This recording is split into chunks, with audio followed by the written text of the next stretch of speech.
Google map నమ్ముకుని గోవా బయలుదేరిన ఓ కుటుంబం దట్టమైన అడవిలో చిక్కుకొని రాత్రంతా అందులోనే బిక్కుమంటూ గడిపిందంట. అయ్యో పాపం. చివరికి పోలీసుల సాయంతో బయటపడి ఎట్టకేలకు ఊపిరి పీల్చుకుందంట ఆ కుటుంబం. బీహార్కు చెందిన రాజ్దాస్ రందిష్ దాస్ కుటుంబం కారులో గోవాకి బయలుదేరింది.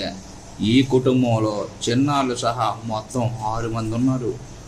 గూగుల్ మ్యాప్ పెట్టుకొని బయలుదేరిన వీరు కర్ణాటకలోనే బెళగావి జిల్లా ఖానాపూర్ దాటిన తర్వాత శిరోడగ, హెమ్మగూడ ఈ గ్రామాల మధ్య గుండా గూగుల్ మ్యాప్ దారి చూపించిందంట వాళ్ళకి.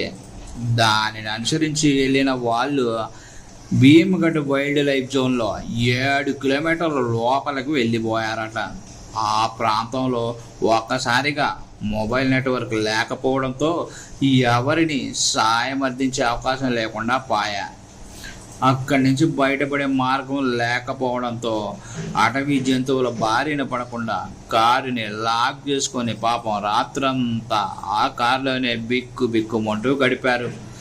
తెల్లవారాక ఇక లాభం లేదనుకొని వెళ్ళిన దారిలోనే మళ్ళీ వెనక్కి 3 కిలోమీటర్లు రావడంతో మొబైల్ నెట్వర్క్ వచ్చింది పాపం. దీంతో వాళ్ళు అమ్మయ్య బతికారా దేవుడా అని ఊపిరి పీల్చుకున్నారు. ఇక అప్రమత్తమై వెంటనే పోలీస్ హెల్ప్ లైన్కి కాల్ కొట్టారు. పాపం పోలీసులు వెంటనే స్పందించి ఆ Belagavi police control room, Khanapur పోలీసులకు సమాచారం చేరవేశారు. వాళ్ళు ఆ గ్రామస్తులు GPS సాయంతో ఎట్టకేలకు ఆ తప్పిపోయిన కుటుంబాన్ని అయితే గుర్తించారు. పాపం గూగుల్ మ్యాప్స్ నమ్ముకొని ఇలా అవస్థల పాలు కావడం ఇదే తొలిసారి కూడా కాదు.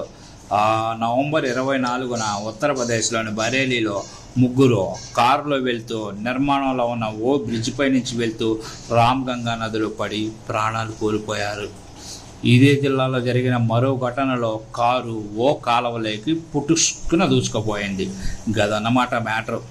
మీరు కూడా గూగుల్ మ్యాప్ పెట్టుకొని యాడికంటే అడిగి బాబాకండి, ఇట్లానే బోర్లా పడతారు.